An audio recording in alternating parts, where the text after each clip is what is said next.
नमस्कार दोस्तों, एक बार फिर मैं रत्नेश सर आप सभी का स्टडी 91 में स्वागत करता हूं। और कैसे हैं आप सभी? उम्मीद करता हूं आप सभी स्वस्थ होंगे और जहां भी होंगे मस्त होंगे। दोस्तों आज बहुत ही इंपॉर्टेंट टॉपिक लेके आया हूं, वेरी इंपॉर्टेंट, आपका छोटका वीडियो। ये छोटका वीडियो दोस्तों बहुत ही कमाल और धमाल करेगा आपके हर एग्जाम में, चाहे वो सीटेट का एग्जाम हो, चाहे यूपी टेट का एग्जाम हो या सुपर टेट का एग्जाम हो। दोस्तों इस टॉपिक से बहुत ही इंपॉर्टेंट टॉपिक है। इस टॉपिक से आपके एग्जाम में एक या दो क्वेश्चन अगर न आए तो आप कहिएगा कि हाँ रत्नेश सर ने तो गलत कहा था। जरूर 101% इस टॉपिक से आपके एग्जाम में जरूर आएगा दोस्तों। तो आइए दोस्तों, टाइम वेस्ट न करते हुए अपना सेशन स्टार्ट करते हैं। आइए, अपनी हिंदी सब पढ़ेंगे, अपनी हिंदी मात्र 299 रुपए में दोस्तों। और कोई भी आपको अगर दिक्कत या परेशानी होती है आप इस नंबर पे कॉल करके अपनी दिक्कत बता सकते हैं दोस्तों। फ्री डिलीवरी, कोई भी चार्ज नहीं लगेगा दोस्तों, ठीक है। आइए दोस्तों स्टार्ट करते हैं अपना सेशन। यानी अधिगम अक्षमता, लर्निंग डिसेबिलिटी क्या होती है आखिर? अगर आपसे कोई पूछे कि बताइए भाई अधिगम अक्षमता क्या होती है, तो आइए बताते हैं अधिगम अक्षमता क्या होती है। जिस बालक में अधिगम से संबंधित विकार या कठिनाइयां उत्पन्न होती है, जैसे कि लेखन संबंधी, पढ़ने संबंधी एवं कुछ में गणितीय संबंधी कठिनाइयां उत्पन्न हो जाती हैं, तो ऐसे अक्षमता वाले बालक को अधिगम अक्षमता वाला बालक कहा जाता है दोस्तों। यानी अधिगम अक्षमता वह होती है दोस्तों, कभी कभी कुछ बालक में कुछ समस्याएं हो जाती हैं, जैसे पढ़ने से संबंधित समस्या, लिखने से संबंधित समस्या और गणितीय संबंधित समस्या। ऐसी समस्याएं बच्चों हो जाती हैं बालकों में, तो उसी समस्या को क्या कहते हैं? अधिगम अक्षमता कहा जाता है, यानी कि अधिगम लर्निंग डिसेबिलिटी कहा जाता है दोस्तों। तो आइए जानते हैं आगे ये कितने। अब बात की जाए दोस्तों अधिगम विकार के प्रकार के, टाइप ऑफ लर्निंग डिसेबिलिटी या डिसऑर्डर्स। तो अधिगम के विकार के प्रकार क्या होते हैं दोस्तों? तो सबसे पहले आता है आपका मौखिक विकार। कौन सा आता है? मौखिक विकार, जिसमें आपका आता है अफेजिया और डिस्फेजिया। क्या आता है? अफेजिया और डिस्फेजिया। जिसमें क्या होता है, बालक को बोलने में कठिनाई होती है दोस्तों। क्या होती है? बोलने में कठिनाई होती है दोस्तों। वो अपनी बातों को स्पष्ट नहीं बोल पाता, उसको क्या होती है? दिक्कत होती है। कभी कभी कुछ बच्चे आपने देखा होगा तुतलाते होते हैं, तो आपको वो विकार क्या कहा जाता है दोस्तों? वो विकार अफेजिया और डिस्फेजिया कहा जाता है दोस्तों। यानी बोलने से संबंधित विकार या कठिनाई को क्या कहा जाता है? अफेजिया और डिस्फेजिया कहा जाता है दोस्तों। यानी फेज यानी बोलने में, यानी कि फंस गया, बोलने में क्या हुआ? फंस गया। ट्रिक क्या है दोस्तों? फेजिया फंस गया, डिस्फेजिया फंस गया बोलने में। ये ट्रिक है आपको एक छोटी सी, तो याद हो जाएगा आपका। फेजिया यानी डिस्फेजिया यानी बोलने से अधिगम, यानी बोलने में कठिनाई, ठीक है। नेक्स्ट चलते हैं, पढ़ने से संबंधित विकार। पढ़ने से संबंधित विकार की बात की जाए दोस्तों, लेक्सिया और डिसलेक्सिया, ये दो प्रकार के होते हैं, लेक्सिया और डिसलेक्सिया। डिसलेक्सिया क्या होता है दोस्तों? कभी कभी बालक लक्ष्य को क्या पढ़ लेता है? लुक्स पढ़ लेता है दोस्तों। लक्ष्य को क्या पढ़ लेता है? लुक्स पढ़ लेता है। लक्ष्य को क्या पढ़ लेगा? लुक्स पढ़ लेगा। तो इस अधिगम को क्या कहते हैं दोस्तों? इस विकार को क्या कहते हैं? इस विकार को लेक्सिया और डिसलेक्सिया। अब ट्रिक बता दो गुरुजी। तो ट्रिक्स जान लीजिए मेरे बच्चों। ट्रिक क्या होती है? लक्ष्य देख रहे हैं, लक्ष्य से क्या हो गया? लेक्सिया। लक्ष्य से क्या हो गया? लेक्सिया। लेक्सिया यहाँ पे भी सिया यानी एक्सिया आए, लक्सिया आए, यानी लक्सिया। हाँ गुरुजी ने बताया था भाई, पढ़ने से संबंधित लक्ष्य को बच्चा क्या पढ़ लेता है? लुक्स पढ़ लेता है। लक्ष्य को लुक्स और लेक्सिया। ट्रिक अब आपको याद हो गई होगी, छोटी सी ट्रिक है। लक्सिया यानी कि लुक्सिया, तुरंत आपको लक्सिया यानी डिसलेक्सिया और लेक्सिया यानी पढ़ने से संबंधित विकार। बालक लक्ष्य को क्या पढ़ दे रहा है? लुक्स पढ़ दे रहा है दोस्तों। आइए नेक्स्ट चलते हैं। आपकी Hindi individual batch complete course batch प्रारंभ हो गया है दोस्तों। मात्र 999 रुपए में, मात्र 999 रुपए में सभी बच्चे इस बैच को ज्वाइन करें। आपके हर कंपटीशन में ये बैच बहुत ही इंपॉर्टेंट है दोस्तों। आइए नेक्स्ट चलते हैं। अब लेखन विकार। लेखन विकार क्या होता है दोस्तों? ग्राफिया और डिसग्राफिया। जैसे हम लोग ग्राफ नहीं बनाते, क्या भैया ग्राफ बनाओ, तो ग्राफ बनाना शुरू कर देते हैं, छोटा बड़ा ग्राफ बनाते हैं। यानी ग्राफ बनाना यानी लिखते हैं। ग्राफ बनाने के लिए हमें क्या करना पड़ता है? लिखना पड़ता है। देखिए बालक लिख रहा है ना, तो लिखने से संबंधित कठिनाई या विकार को क्या कहा जाता है दोस्तों? ग्राफिया या डिसग्राफिया, यानी लिखने से संबंधित कठिनाइयां या विकार को क्या कहा जाता है दोस्तों? ग्राफिया या डिसग्राफिया कहा जाता है। लेखन विकार, लिखने से संबंधित। और लिखने प्लस बोलने में विकार, यानी लिखने और बोलने में जिस बच्चे को कठिनाई होती है दोस्तों, उसे क्या कहते हैं? अपेक्सिया या प्रेक्सिया। अपेक्सिया या प्रेक्सिया, ये भी आप याद रखिएगा दोस्तों। यानी लिखने प्लस बोलने में विकार को क्या कहते हैं? अपेक्सिया और प्रेक्सिया। और केवल लिखने से संबंधित कठिनाई को क्या कहते हैं? डिसग्राफिया। ग्राफिया, हाँ गुरुजी ने बताया था, ग्राफ बनाने में, यानी ग्राफ बनाया जाता है, लिख के बनाया जाता है, यानी डिसग्राफिया यानी कि ग्राफिया।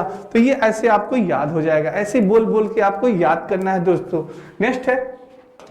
नेक्स्ट आता है आपका गणितीय विकार। कौन सा आता है? गणितीय विकार यानी डिसकैलकुलिया। डिसकैलकुलिया, इसका तो बहुत बढ़िया ट्रिक है दोस्तों, मजेदार ट्रिक है।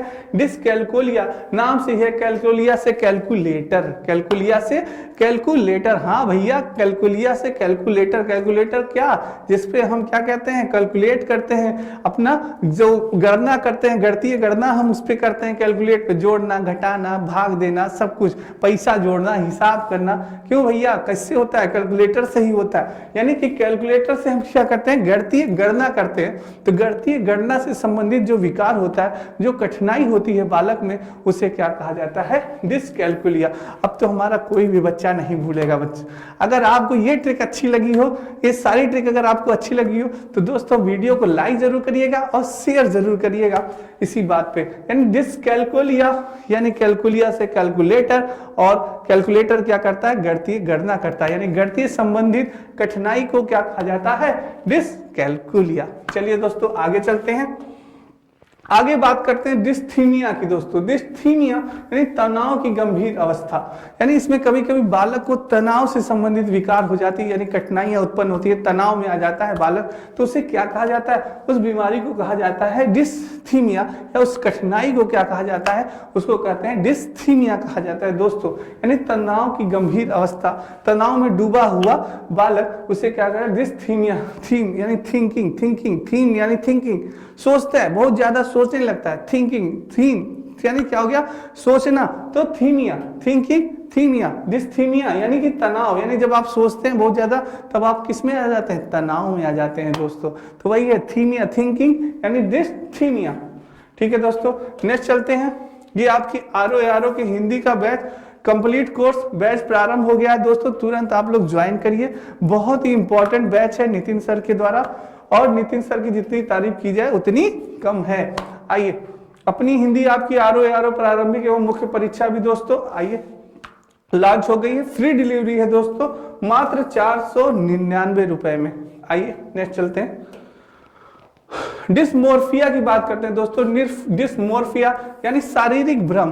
क्या होता है? शारीरिक भ्रम से संबंधित विकार बालक में कठिनाई होती है, वो शरीर के अनुसार यानी कि बता नहीं सकता कि आखिर उसने क्या देखा। जैसे क्या होता है दोस्तों, यानी मोर, कभी कभी बालक क्या होता है? मोर को क्या समझ लेता है? मुर्गा, यानी मुर्गे को क्या समझ लेता है? मोर समझ लेता है। अब मोर को क्या समझ लेगा? मुर्गा समझ लेगा। इसका बहुत जोरदार ट्रिक है दोस्तों, मोर को मुर्गा, मोर को मुर्गा और मुर्गे को मोर समझ लेता है कभी कभी, यानी कि उसको क्या कहते हैं? डिस्मोर्फिया कहते हैं। क्योंकि रीजन क्या होता है? जैसे मोर के पीछे ये पंख होते हैं, मुर्गे के भी पंख होते हैं, ऊपर जैसे इसके ये लाल लाल लगा रहता है, ऐसे ऊपर इसके भी लाल लाल होता है। इसकी सारी चीजें मिलती रहती है, बस यही छोटे बड़े में फर्क होता है, तो थोड़ा सा बालक उसमें अंतर नहीं कर पाता। उसी तरह से आपने गाँव में देखा होगा ना, नील गाय, लीलगा देखे होंगे ना आप लोग। हाँ, तो लीलगा देखो, बच्चा कहता है अरे वो देखो लीलगा।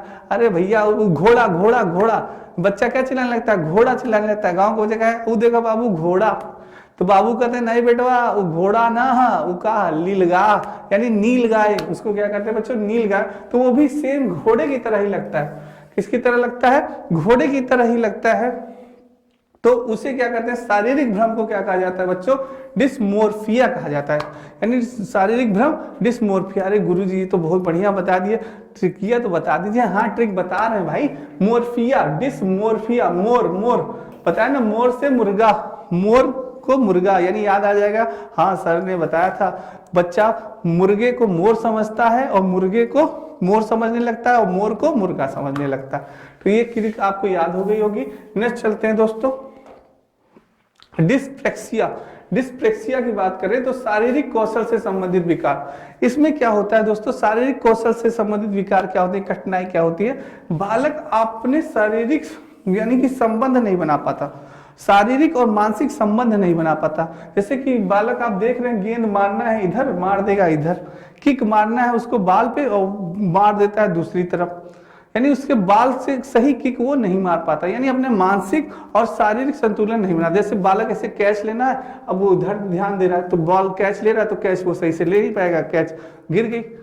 तो क्या होता है, शारीरिक और मानसिक संतुलन बालक नहीं बना पाया। जब वो अगर शारीरिक और मानसिक संतुलन बनाया होता तो वो कैच ले लेता, पर यहाँ पे बालक में कठिनाई होती है, वो नहीं बना पाता और वो कैच को नहीं ले पाता, कैच आ रहा है तो इधर देख रहा है।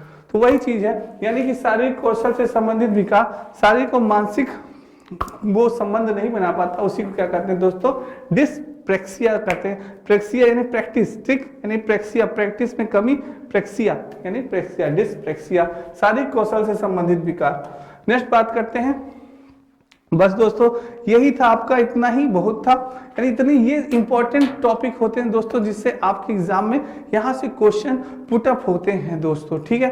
तो इसी में आपके ये बहुत ही इंपॉर्टेंट है, यही मेन इंपॉर्टेंट जो आते हैं, डिसलेक्सिया हो गया, डिसकैलकुलिया हो गया, ऐसे ही इंपॉर्टेंट आपके एग्जाम में क्वेश्चन पुटअप होते हैं दोस्तों।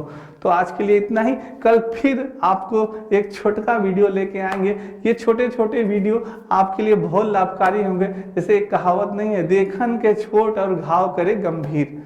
जय हिंद दोस्तों, नमस्कार, जय हिंद।